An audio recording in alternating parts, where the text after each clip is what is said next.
You're not behind. You're running against a clock that has never existed, and you have been losing to it for years. Somewhere in your 20s, a schedule appeared in your head. Nobody handed it to you. You never agreed to it. But you know exactly what it says. By this age, the career. By this age, the money. By this age, the house, the partner, the certainty, the sense that it has all begun. And every year you fall a little further behind it. So you scroll, and there they are, the ones who are on time. Ahead of it even, and there is a specific feeling that comes with that. Not quite envy. Something quieter and worse. The feeling that everyone else received instructions, and you did not. So here is the question this video answers. Where did that schedule actually come from? And why is it that the men who eventually build something extraordinary almost always feel for years like they're falling behind? Stay with me. By the end, you will not be ahead or behind. You will be somewhere better than both. Let's start with the thing nobody says. The schedule in your head is not a plan. It is an average, and worse than that, it is a fake one, because you did not build it from your own life. You assembled it unconsciously over thousands of hours from fragments of other people's. A promotion you saw at 26, a wedding at 28, a house at 30, a business that took off at 32. None of those came from the same person. You took the best moment from 100 different lives, stacked them into one imaginary timeline, and then asked yourself why you were failing to keep up with it. You are not losing to a person. You are losing to a composite, a creature assembled from everyone's highlights who has never existed and never will, and you have been treating it as the standard. And there is a reason this feeling got so much worse in the last 15 years. And it is not weakness in you. It is arithmetic. Think about how many people you actually observe now. Not the 30 or 40 people a man would have known in a village his whole life. Hundreds, thousands, every day. Now, here is the part that matters. On any given day, most of those people are having an ordinary day, nothing to report. But out of 1,000 people, on any single day, a few of them are having the best day of their entire life. The engagement, the offer, the launch, the keys to the flat. And those are the only ones you see, because those are the only ones anybody posts. So every morning you open a feed and you witness several strangers' peak moments, stacked back to back, and your brain, which evolved to compare you against a village of 40, reads that as the normal rate of progress. You are not seeing a life. You are seeing the top 1% of 1,000 lives compressed into 90 seconds, every single day. Of course you feel behind.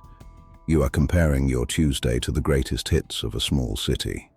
There is no version of you that wins that comparison. Not the successful version, not the disciplined version, not the version who has everything you currently want. He opens the same feed and feels exactly the same thing. That is worth sitting with. Because it means arriving will not fix this. 2,000 years ago, the Stoics identified this exact error and gave it a name. They divided the entire world into two categories: things that are yours and things that are not. Yours, your judgment, your effort, your choices, your character, what you do with today. Not yours. Other people's timelines, other people's luck, other people's applause, and the pace at which any of it arrives. And they said something uncomfortable. All suffering comes from confusing the two. Look at what feeling behind actually is, under that lens. It is taking something entirely outside your control, the rate at which external rewards arrive and the rate at which they arrive for strangers, and making your peace of mind depend on it. Marcus Aurelius, running an empire, wrote a line to himself that cuts straight through this. He said, "Do not waste any more time arguing about what a good man should be. Be one, not be one by 30, not be one faster than the others. Just be one. Today." in the next hour. There is no clock in that sentence at all. Let me tell you about a man you have almost certainly never heard of. His name was Musonius Rufus. He lived in Rome in the 1st century, and in his own time, he was considered so formidable a teacher that some called him the Roman Socrates. And by every worldly measure, his life was a catalogue of setbacks. He was exiled, not once, but twice. The second time to a barren, waterless island for the crime of being an inconvenient moral voice near power. He held no great office. He built no fortune. He wrote, as far as we can tell, almost nothing down himself.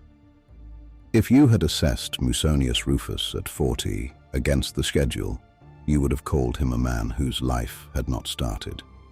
And here is what actually happened. On that island, and in the years around it, he taught. And one of the young men who sat and listened to him, a slave of all people, with a ruined leg and no prospects whatsoever, took everything he heard and carried it forward. That student was Epictetus. Epictetus taught Arrian, who wrote it down. Those writings reached a Roman emperor who filled a private journal with them on a freezing frontier. That emperor was Marcus Aurelius, and that journal became the most read work of practical philosophy in human history, none of which Musonius lived to see. Hold that carefully. The ancient record here is thin, and the details are debated, but the shape of it is sound, and the shape is the point. The most important thing that man ever did was invisible to him while he was doing it. He was not behind. He was upstream. Now come back to us, and to what this feeling actually does to a man, because feeling behind does not make you move faster. That is the cruel joke at the center of it. It makes you freeze. Watch how it works. You feel behind, so the gap feels enormous.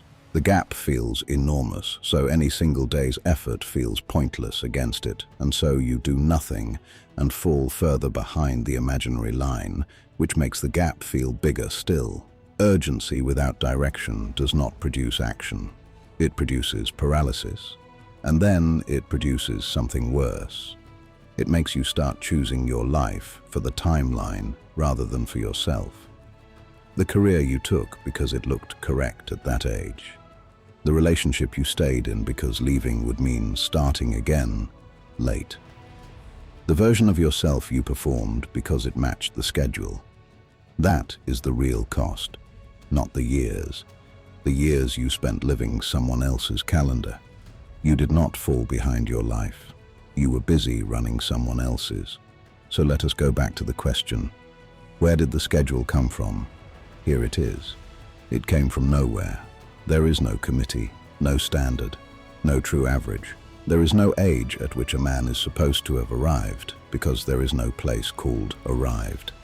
The clock was assembled out of strangers' best days by a mind that was never built to see 1,000 lives at once. And that is why the men who eventually build something extraordinary spend years feeling like they are falling behind, because anything worth building is invisible while it is being built. The years Musonius spent teaching on a rock, the years of study before anyone listens, the reps in the dark before anyone can see a change. From the outside, and worse, from inside your own head, that looks exactly like being behind. It is not. It is the only thing that has ever produced anything. The man who is on schedule at 28 and hollow at 45 kept perfect time against a clock that was not real. And the man who felt behind for a decade and kept working anyway was not late. He was building. You are not measured against them. You are never in the same race. There is no race. There is only the work in front of you and the character you are becoming while you do it. And neither of those has a deadline. So here is what to do with the feeling, because it will come back. Probably tonight, probably with a phone in your hand. When it arrives, do not argue with it. Do not scroll harder to escape it. Just ask it one question. Whose clock is this? And then look at what is actually in front of you. The thing you know you should be doing. The work nobody is applauding. The version of you that only shows up when it is hard and unseen. That is not you catching up. That is you upstream, building something nobody can see yet, including you. You are not behind. You are early. You just haven't been paid yet. Now go and do the work only you can see.